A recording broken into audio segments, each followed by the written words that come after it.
Très bien, les amis. Le parti vous a donc dit de rejeter les preuves obtenues par vos yeux et vos oreilles. C'était leur dernier ordre, le plus essentiel. Il s'agit évidemment d'une citation. Une citation très populaire du roman dystopique de George Orwell, 1984. Il s'agissait d'un avertissement fictif de la société à venir, une prédiction selon laquelle une élite mondiale contrôlerait une société avec une économie centralisée, où il y aurait une police de la pensée qui criminaliserait la parole, un ministère de la vérité qui effacerait l'histoire et gouvernerait la société avec une omniprésence. Eh bien, aujourd'hui, cette société fictive est devenue une réalité. Nous avons le ministère de la vérité sous la forme de journalistes grand public. Les vérificateurs de faits mentent pour protéger l'élite mondiale et dénigrent tous ceux qui s'opposent à la version officielle du passé et du présent. J'ai commencé à réaliser que 1984 était une réalité lorsque je suis tombée par hasard sur le cas curieux de Brigitte Macron. Oui, la première dame de France, telle que présentée dans un ensemble de documents, une série écrite par un journaliste nommé Xavier Poussard. Il a insisté sur le fait que Brigitte Macron est en fait née homme sous le nom de Jean-Michel Trogneux. Et je me suis dit que c'était vraiment bizarre et fou, que ça allait être très facile à démentir. Et quelle ne fut pas ma surprise en réalisant qu'il avait fait des années de recherche et a présenté un dossier solide affirmant que Brigitte Macron est en fait née homme. Ce qui s'est passé, c'est que bien sûr, ils n'ont pas accepté cela. La presse grand public a traité tout le monde de fou, de théoricien du complot, de déséquilibré. Nous avons entendu tous leurs qualificatifs, leur psychologie pédophile, comme j'aime à l'appeler. C'est Sigmund Freud qui est à l'origine de ce type de détournement cognitif. Je vais maintenant vous montrer une photo et je vais vous rappeler que vous ne devez pas croire ce que vous voyez. Voici une photo de Brigitte Macron en vacances, avec son mari sur un bateau. Et la voici plus proche, et il semble bien qu'il y ait quelque chose qui ne soit pas à sa place. Mais encore une fois, vous ne devez pas vous fier à vos propres yeux. Vous allez vous régaler aujourd'hui, parce que j'ai été en contact avec le journaliste qui a révélé cette énorme histoire.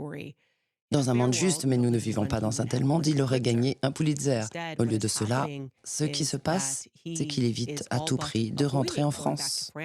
Non pas parce qu'il est poursuivi pour avoir révélé l'affaire, mais parce qu'ils essayent maintenant de le faire tomber légalement, en déterrant une vieille histoire qu'il a écrite il y a 3 ans et l'accusant de, vous n'allez pas le croire, d'antisémitisme, d'enfreindre les lois sur l'antisémitisme, alors que ce qu'il fait en réalité, c'est potentiellement d'exposer un réseau de pédophiles, qui ne s'étend pas seulement à travers la France.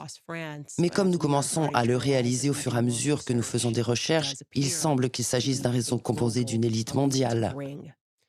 Nous allons donc lui parler, en vous rappelant qu'il n'y a toujours pas eu une seule photo présentée au public, et que ce n'est pas facile de démentir la théorie de Brigitte Macron lorsqu'elle était enfant. La théorie est que Jean-Michel Trogneux a vécu comme un homme jusqu'en 1980, date à laquelle il a pris l'identité de sa petite sœur, Brigitte. Et depuis, les médias ne présentent plus aucune photo, comme simplement Jean-Michel Trogneux qui sort avec sa sœur, s'il existe réellement. Et d'ailleurs, il existe. C'est juste qu'il vit maintenant sous le nom de Brigitte Macron. Mesdames et messieurs, nous vous proposons une incroyable interview exclusive de Xavier Poussard. Très bien les amis, je vous ai promis un cadeau. Je suis très heureuse d'accueillir Xavier Poussard. Et comme je l'ai dit, il y a eu tellement de mensonges. Et les grands médias ont essayé de détourner l'attention des gens de cette étrange affaire de Brigitte Macron, laissant croire que la jeune femme est poursuivie parce qu'elle a menti sur le fait que Brigitte serait un homme, alors qu'en fait, cette jeune femme n'a pas publié la série d'articles initiaux. Ils ont été publiés dans Faits et Documents. Et l'auteur avec lequel nous parlons aujourd'hui s'appelle Xavier Poussard. Xavier, merci beaucoup de vous joindre à moi. Je vais tout de suite vous poser une question. Comment avez-vous commencé cette enquête? Merci Candace pour l'invitation. Merci pour l'invitation, Candace. Tout d'abord, cette enquête n'est qu'une enquête ou une lettre d'information confidentielle publiée sous forme imprimée. Essentiellement, nos publications traitent de l'actualité des réseaux de pouvoir. Nous sommes également un centre d'archives. En 2012, nous avons ouvert un dossier concernant Brigitte Macron parce que l'histoire qui l'entoure semblait très étrange. À l'époque, Emmanuel Macron a été nommé principal conseiller du président socialiste François Hollande. Désolé, pourriez-vous dire qu'il semble y avoir de la documentation? Et en accumulant de la documentation, nous sommes Oui, au fur et à mesure que nous accumulions des documents et des preuves, nous avons vu qu'ils ne correspondaient pas à l'histoire de Brigitte Macron. À l'époque, les médias ont mené une campagne intense pour promouvoir Emmanuel Macron en tant que candidat contre la droite. Et ils ont vraiment fait la promotion du personnage de Brigitte Macron également. Cependant, à chaque fois que son histoire a été racontée, des incohérences sont apparues. Le récit de 2019 était qu'ils avaient une différence d'âge de 20 ans et qu'elle était la professeure de français d'Emmanuel Macron, que c'était une très belle femme et que tous les étudiants étaient amoureux d'elle. Ce premier récit indique qu'il y a une différence d'âge de 19 ans. Au lieu de s'en offusquer, les médias ont déclaré qu'Emmanuel Macron était presque majeur. Il a été présenté comme un jeune homme viril, prometteur, qui était charmant et séduisant auprès de cette belle femme et qui avait l'étoffe d'un chef d'État. Rien qu'avec ce récit, la différence d'âge, il est très étrange de penser que les médias ne posent pas d'autres questions, alors qu'ils ont présenté ce couple comme une histoire d'amour, une histoire d'amour moderne d'une femme qui a quitté sa famille parce qu'elle est tombée amoureuse d'un étudiant. Mais vous avez pu déterminer que même les âges présentés au public n'étaient pas corrects au moment où ils sont tombés amoureux, c'est bien cela? Un journaliste chevronné de la télévision publique française a écrit un livre qui propose et confronte tous les récits sur la façon dont ils se sont rencontrés. Il a notamment révélé que Brigitte Macron avait été son professeur de théâtre et non son professeur de français et qu'il avait en fait 14 ans et elle 39 lorsqu'ils se sont rencontrés pour la première fois. donc en fait, Il s'agissait donc essentiellement d'un cas où un adulte était impliqué dans une affaire de mineur. ensuite, on s'apercevait Après avoir rassemblé toutes les photos publiées de Brigitte Macron, nous avons conclu qu'il n'y avait aucun lien clair entre son apparence physique et les années qui ont suivi. ensuite la presse a La presse a vanté de nombreux membres de la famille Trogneux, la famille de Brigitte, auprès de l'électorat français, en les comparant aux Kennedy, et pas seulement à une famille de chocolatiers d'Amiens au nord de Paris. Toutes les biographies publiées mettent en valeur les membres de la famille, pour la simple raison que Macron est un technocrate. Pour contrebalancer cela, les médias ont donc vendu l'image d'une famille qui était vraiment ancrée dans le pays, dans la vraie France. mais le problème, c'est Malgré tout cela, nous avons découvert qu'il y avait un frère, Jean-Michel Trogneux, qui n'apparaissait dans aucune des biographies. J'ai demandé à tous mes contacts s'ils avaient des informations sur Brigitte. Et en particulier, l'un de mes contacts qui est fonctionnaire m'a regardé en souriant et m'a dit « C'est un homme. Si c'est vrai, qui est cet homme? Il faut donc réécrire les biographies officielles. » Un de mes contacts m'a parlé de Natacha Ray, une journaliste qui a pu expliquer et établir que Brigitte est un homme. J'ai contacté cette Natacha Ray et il s'est avéré qu'elle n'était pas journaliste, juste une citoyenne concernée qui, comme moi et comme d'autres, avait posé des questions sur Brigitte Macron et qui avait rassemblé des preuves et était partie de l'hypothèse qu'il s'agissait d'un homme. En regardant le matériel qu'elle avait trouvé sur la photo de famille, il y avait un petit garçon, qui est ce frère caché, que j'avais déjà identifié mais auquel je n'avais pas encore fait correspondre le visage, et qui était en effet Jean-Michel Trogneux. Nous avons donc convenu que je publierai les résultats de son enquête. Et pour que mon auditoire comprenne bien, Natacha Ray est celle que les médias tentent de présenter comme la personne qui a publié le document. Et c'est elle qui est actuellement poursuivie en justice. Nous allons discuter de la raison pour laquelle elle est poursuivie en justice. Mais Xavier Poussard ne fait l'objet d'aucune poursuite pour diffamation en France. Vous commencez donc à rassembler ces documents et vous commencez à vous rendre compte que les images s'imbriquent les unes aux autres. Et je voudrais juste dire que pour moi, l'une des choses que j'encourage mon public à faire, c'est de croire ses yeux. Et dès que j'ai vu qu'il n'y avait en réalité que 2 photos qui ont été présentées comme la jeune Brigitte Macron, la première photo étant celle que nous allons montrer maintenant, il m'a semblé évident que Brigitte ressemblait à la personne de gauche sur la photo de famille. Voici la première photo que nous voyons. On nous dit que Brigitte est la personne qui est assise sur les genoux de sa mère. Mais il est très clair pour moi que Brigitte ressemble exactement à la personne de gauche, et c'était avant que je ne lise la thèse de Jean-Michel Trogneux. Puis ils ont présenté la deuxième photo, qui est très clairement une photo recolorisée, qui ressemble exactement à la fille de Brigitte, dont il est le père, Tiphaine. J'ai trouvé incroyable qu'ils essayent de faire croire à ces fausses photos. C'est bizarre. Donc la théorie, comme vous l'expliquiez, est qu'ils sont tombés amoureux lorsqu'ils étaient à l'école. C'était charmant. Les choses ont continué. Brigitte, originaire de la petite ville d'Amiens, sa famille travaillait dans l'industrie du chocolat. En lisant cette biographie, vous commencez à réaliser que rien de tout cela n'est réel. Qu'est-ce que vous avez fait? Qu'est-ce que votre article que vous avez présenté au public a permis de découvrir ou de ne pas découvrir sur Jean-Michel Trogneux? Qui est Jean-Michel Trogneux? Alors d'abord sur la photo de Tiphaine, sur la photo présentée comme la communiante. D'abord, nous avons recoupé la photo de Tiphaine qui est présentée comme celle de sa communion. Cette photo est bien celle de Brigitte Trogneux. Et c'est là que cela devient intéressant. C'est un fait que Jean-Michel Trogneux est une personne physique, qui se fait appeler Brigitte et qui a assumé l'identité de sa jeune sœur, Brigitte Trogneux. Je résumerai mes conclusions comme suit. La fille en blanc, la communiante, est Brigitte Trogneux. Le problème central est que Brigitte, cette soi-disant Brigitte, n'est pas Brigitte Trogneux. C'est son frère, Jean-Michel Trogneux.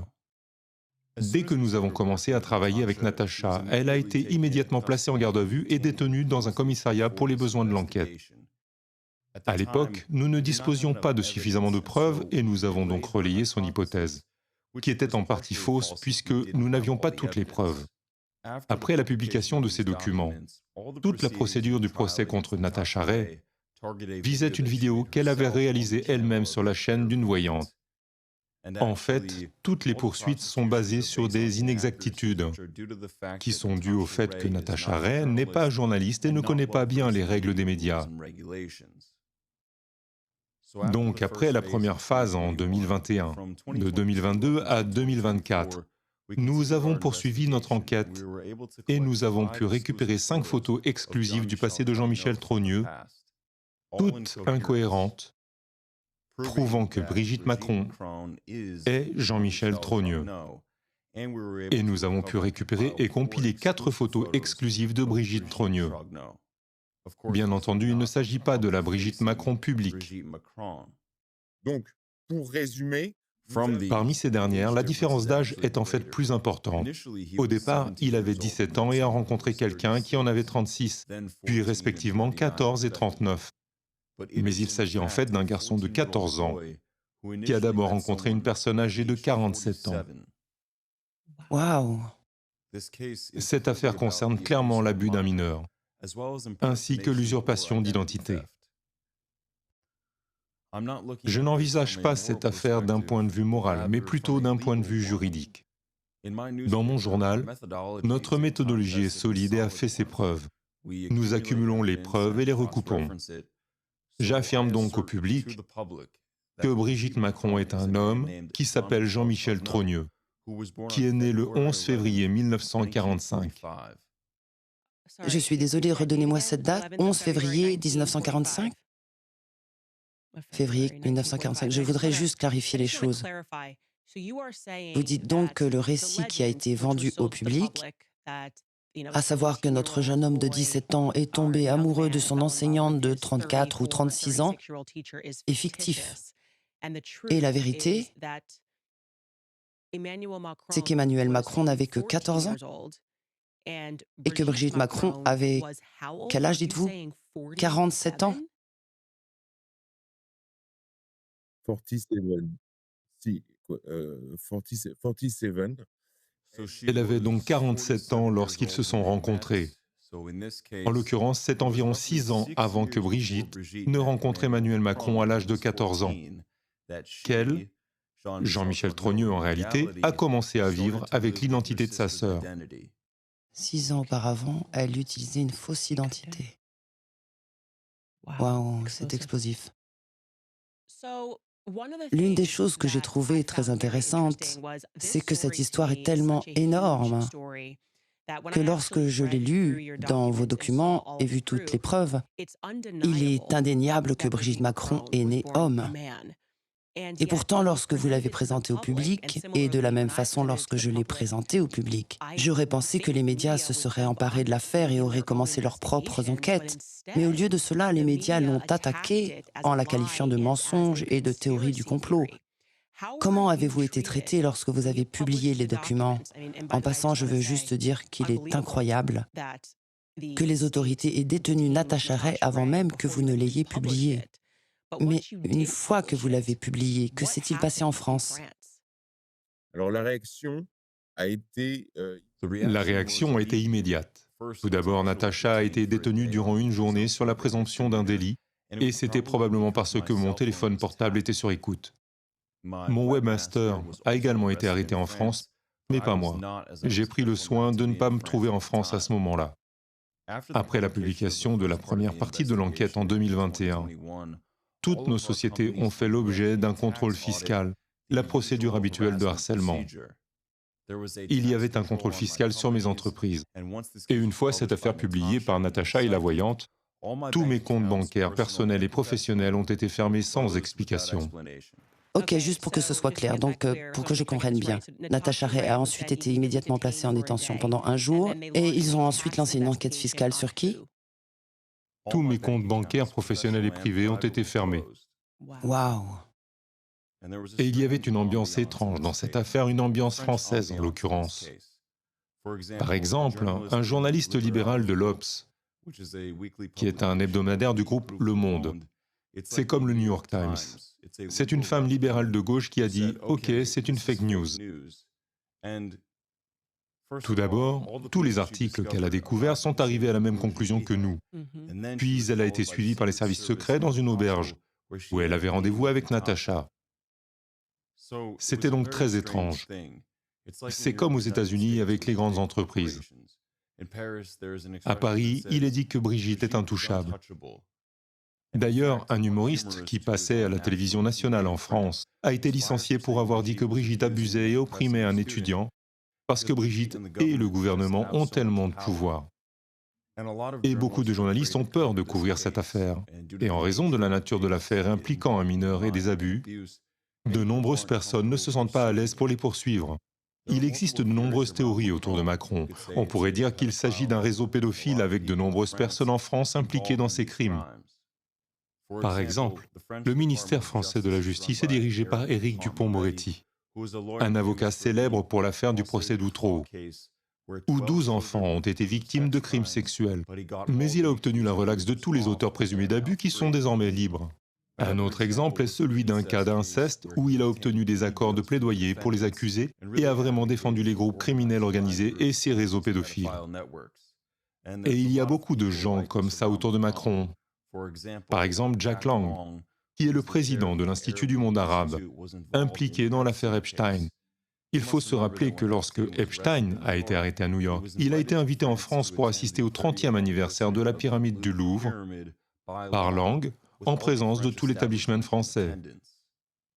Vous devez également rappeler que Ghislaine Maxwell est originaire de France. Il en va de même pour Jean-Luc Brunel. Il y a donc une aura de pédophilie autour des personnes au pouvoir en France sous Macron et sous Brigitte Macron. Et tous les journalistes le savent, mais ils ne disent rien parce qu'ils ont peur de perdre leur emploi. Oui, et c'est incroyable qu'il y ait exactement la même chose qui se passe en Amérique en ce moment même. Je veux dire par là qu'ils m'ont complètement attaqué pour avoir dénoncé un réseau de pouvoir pédophile similaire à celui qui existe ici en Amérique. Et je vous ai envoyé un message pour vous expliquer qu'il est si étrange que même lorsque vous dites Hey, il est très bizarre qu'il continue à protéger les pédophiles. Vous commencez à réaliser que les médias, que nous appelons les médias de l'établissement, vous les appelez les médias institutionnels, sont littéralement employés pour protéger les pédophiles au pouvoir et pour ruiner la vie de tous les journalistes indépendants qui risquent tout pour informer le public. Je voudrais vous poser une question, Xavier, parce qu'il y avait quelque chose de très intéressant dans votre article concernant Emmanuel Macron. Ma théorie est qu'il est très plausible qu'ils mettent les pédophiles et leurs victimes dans des positions de pouvoir, afin de pouvoir les contrôler dans le monde entier. Je crois qu'ils mettent les pédophiles au pouvoir. Et j'ai été très interpellée par votre enquête sur l'enfance d'Emmanuel Macron. La légende veut qu'il ait été élevé par sa grand-mère et n'a pas eu de relation très étroite avec ses parents biologiques. Ai-je raison d'affirmer que sa grand-mère a travaillé dans une clinique pour personnes transgenres à un moment donné, ou que la famille de Macron a travaillé dans une clinique pour transsexuels? Pouvez-vous nous en dire plus à ce sujet? Tout d'abord, nous ne savons pas grand-chose de Macron. Il a grandi avec sa grand-mère et la maison dans laquelle il vivait est aujourd'hui fermée. C'est très étrange. Il n'existe aucune photo de Macron avec ses parents avant l'âge de 25 ans. Ce que nous avons découvert, c'est qu'une femme nommée Françoise Noguès, qui a été présentée comme la mère d'Emmanuel Macron, était responsable d'un programme médical pour les personnes transgenres en France. Cette information n'a jamais été publiée dans les journaux et il y a des témoignages que nous avons trouvés où les transgenres remercient Françoise Noguès pour ce programme. Ce qui est étrange, c'est que lorsque nous avons fait des recherches sur la vie de Jean-Michel Trogneux avec Brigitte, nous avons découvert qu'ils sont liés à Emmanuel Macron. Tous ces éléments sont très étranges. Et il faut rappeler que Macron, avant d'être président, était banquier chez Rothschild & Co. Mais il n'avait pas les qualifications requises pour être banquier. Oui. Un de ses collègues a déclaré qu'il s'agissait d'une particularité, le fait qu'il soit devenu le plus jeune associé. Le rapport montre que Brigitte Macron est très proche de David de Rothschild comme de sa famille. Il est le parrain de Macron. Et il ne faut pas oublier que David de Rothschild est le président du Congrès juif mondial. C'est pour cette raison qu'à chaque fois que quelqu'un parle de Brigitte Macron et de pédophilie, il est accusé d'antisémitisme. Vous, par exemple, Candace, êtes accusé de cela. Zoé Sagan, qui est un compte Twitter qui m'a aidé à publier cette affaire, a été bannie suite à la pression d'organisations juives. Et lors d'une émission de radio, j'ai remis une liste aux propriétaires d'un média français. Et la France a appelé l'Italie pour l'accuser d'antisémitisme. Il y a 3 heures, une liste a été publiée dans un journal de gauche appelé Le Monde diplomatique. C'est une liste officielle qui dit que Rupert Murdoch de Fox News est un antisémite. Cela n'a aucun sens. La question est de savoir pourquoi tous ceux qui s'intéressent à l'affaire Macron sont qualifiés d'antisémites. La réponse est très simple. C'est parce que David de Rothschild est le parrain de Macron et le président du Congrès juif mondial. Et si vous regardez l'affaire Epstein, il existe une structure financière pour soutenir leur fonctionnement. Il s'agit d'un méga-groupe créé par Leslie Wexner et Edgar Bronfman, qui étaient alors présidents du Congrès juif mondial. Et les documents, le passeport autrichien que le FBI a trouvé dans la maison d'Epstein, était un cadeau de Ronald Lauder, qui a aidé Epstein dans son affaire et devint plus tard président du Congrès juif mondial. Vous pouvez constater que c'est cette organisation qui a qualifié l'affaire Epstein d'accident contrôlé, que Poutine a qualifié d'accident collectif avec chantage sur des gens qui sont en réalité des marionnettes, qui font ce qu'on leur dit parce qu'ils ne veulent pas que leur vie privée soit révélée au public. C'est fascinant. Et c'est fascinant parce que le fait que vous soyez maintenant accusé d'antisémitisme pour un article que vous avez écrit il y a 3 ans Alors qu'en réalité, ce que vous essayez de faire aujourd'hui, c'est d'exposer un réseau pédophile. Et de savoir que c'est exactement ce qui m'arrive ne fait que réaffirmer ma conviction que ce que nous avons actuellement est un réseau de pédophiles qui s'est arrogé un pouvoir considérable dans le monde en considérant de manière assez péremptoire que toute personne qui remarque ce réseau pédophile est un antisémite. Ma théorie est que ces personnes ne sont pas juives. Je pense qu'ils se présentent publiquement comme étant juifs. Mais en réalité, ils vénèrent et suivent une foi entièrement différente. Et c'est satanique. C'est la raison pour laquelle j'ai encouragé mes auditeurs à découvrir qui était Jacob Frank, à comprendre ce qu'est le frankisme, parce que cela n'a jamais disparu et c'est arrivé en Amérique. Et quand ces pédophiles se font prendre, ils disent « Oh, je suis juif, c'est de la diffamation par le sang, il s'agit d'une diffamation par le sang. » Il est très important que le peuple juif se réveille et comprenne qu'il ne s'agit pas d'une diffamation du sang. Ce n'est pas de l'antisémitisme, ce sont des personnes démoniaques et monstrueuses qui utilisent le judaïsme pour cacher leurs actions. Et il est tout simplement impossible que chaque personne qui révèle la pédophilie soit ensuite accusée d'antisémitisme par le très puissant organe de presse. J'aimerais donc vous poser une question sur Tiphaine, la fille de Brigitte Macron. Parce que Tiphaine semble être la seule personne dans la famille de Brigitte à mentir pour elle. Tiphaine est très médiatique. Quelle est la relation réelle entre Tiphaine et Brigitte? Brigitte est-elle le père de Tiphaine? Pourquoi Tiphaine cherche-t-elle à convaincre le public que Brigitte est une femme, alors qu'il est évident que Brigitte est née homme? Tout d'abord, pour terminer sur ce point, vous êtes catholique, Candace, et vous devez vous rappeler ce qui est écrit dans le livre des Révélations. Ils se prétendent juifs, mais ils ne le sont pas vraiment. Leur synagogue est satanique. Ce texte est donc important. Tiphaine Hozière est la nièce de Brigitte. Elle est la fille de Brigitte Trogneux. Et légalement, elle est la nièce de Jean-Michel Trogneux. Ils n'ont pas changé l'histoire, c'est juste une manipulation. Lorsque j'ai étudié l'affaire Epstein, j'ai constaté qu'ils utilisaient beaucoup de fausses pistes, comme lorsque vous regardez quelque chose de David Copperfield. Cela semble être très complexe, mais à la fin, c'est très simple. Il s'agissait simplement d'un changement d'identité au milieu des années 80. Un frère prend l'identité de sa sœur. C'est tout. Nous avons alors observé quelque chose d'étrange chez Tiphaine Hozière. Elle était avocate dans le nord de la France. Et lorsque nous avons poursuivi cette affaire, elle a soudainement écrit un livre et est devenue écrivain, ce qui lui a permis d'améliorer son statut social. Et sa sœur, qui était une cardiologue renommée à Paris, est soudain devenue une artiste contemporaine dans le style Jeff Koons. Elle a associé son art à Jack Lang, qui était ami avec Macron et avec Epstein. Il s'agit du même Jack Lang que nous avons mentionné plus tôt, qui était connecté à ces célèbres affaires de pédophilie en France. Son statut social s'est amélioré également. Oui, c'est très étrange. Vous pensez donc que la sœur, la vraie Brigitte que l'on voit encore sur cette photo de famille assise sur les genoux et qui ne ressemble en rien à Jean-Michel Trogneux ni à Brigitte Macron, croyez-vous que Brigitte Hozière soit encore en vie?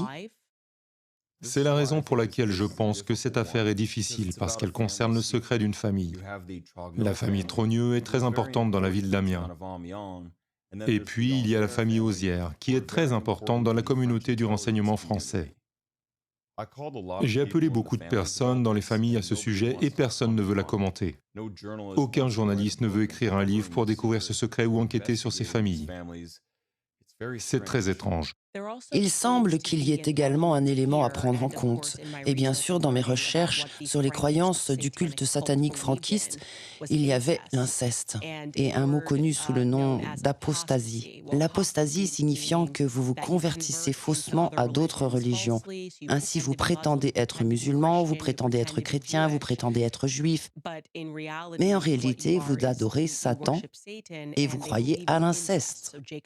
Jacob Frank a donc eu des relations sexuelles avec sa fille. Je ne sais pas si vous le saviez. Les franquistes sont d'abord apparus en France. Et Janius Frey était en fait le neveu de Jacob Frank. Je ne sais pas si vous le saviez, cette religion, Marie-Antoinette y compris, il s'agissait de franquistes qui croyaient à l'inceste et à la pédophilie. Et quand je vois la photo de Jean-Jacques que vous avez évoquée tout à l'heure, quand je regarde cette photo de lui, qui selon vous a été conçue par Jean-Michel Trogneux, il ressemble à Emmanuel Macron. Jean-Jacques a un visage similaire à celui d'Emmanuel Macron. Et ils ont l'air d'être de la même famille. Pensez-vous qu'une partie des secrets de famille pourrait être l'inceste? Évidemment, il s'agit juste d'une théorie. Pour continuer sur ce point, dans le contexte d'inceste qui entoure cette affaire, Brigitte était très proche d'un homme nommé Olivier Duhamel. Il est le président de Le Siècle, un club social secret en France. C'est important pour la structure techno. La liste des membres est bien sûr secrète. Et le président de Le Siècle a été impliqué dans un scandale d'inceste et était très proche de Brigitte Macron, dont il était un fervent partisan. Rappelons ce que nous avons dit à propos des Rothschild.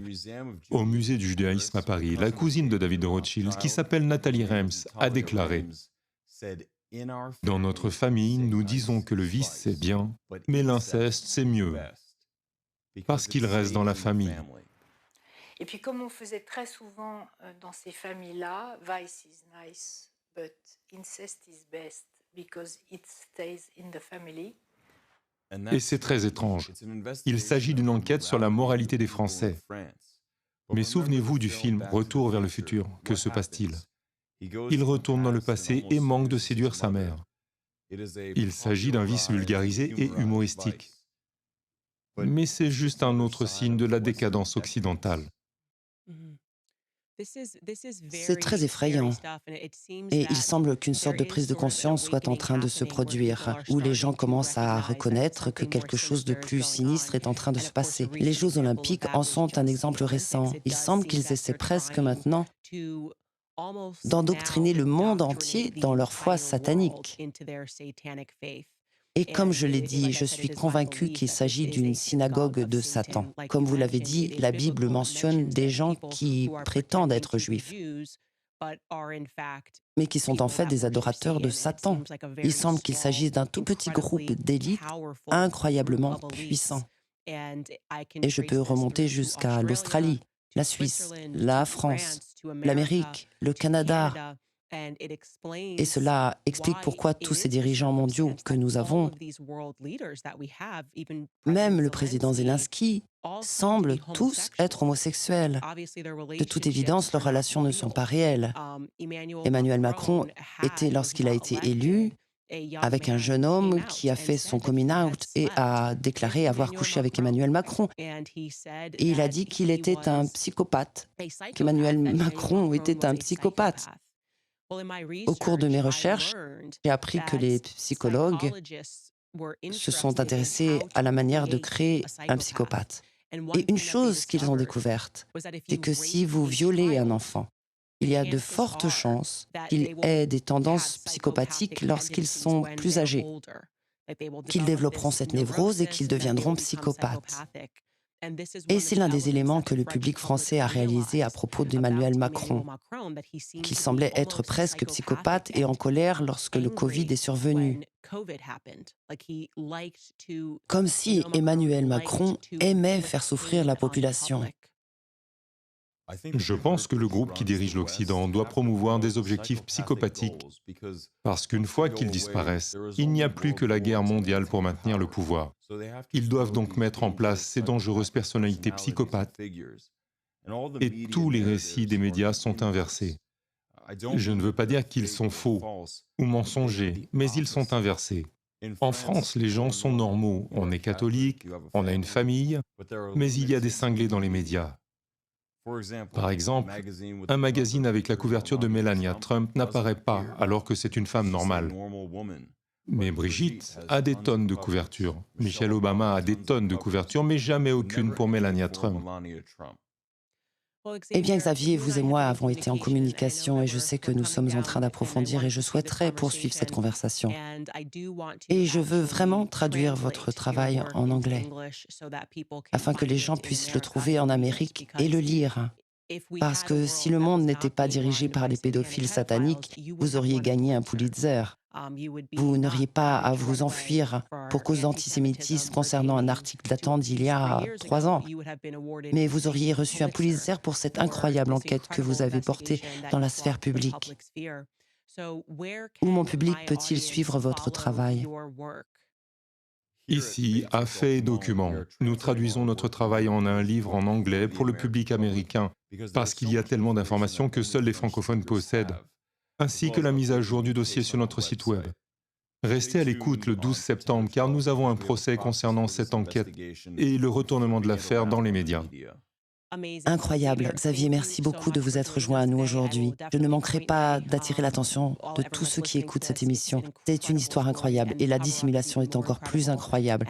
Nous avons la chance d'avoir des médias indépendants qui sont vraiment prêts à risquer leur vie et leur liberté pour faire connaître la vérité au public. Ne vous contentez donc pas de vous intéresser à cette affaire, partagez-la avec d'autres personnes. Il faut que tous les habitants de la planète se rendent compte que nous sommes en présence de quelque chose de véritablement abominable. Cela dépasse l'entendement.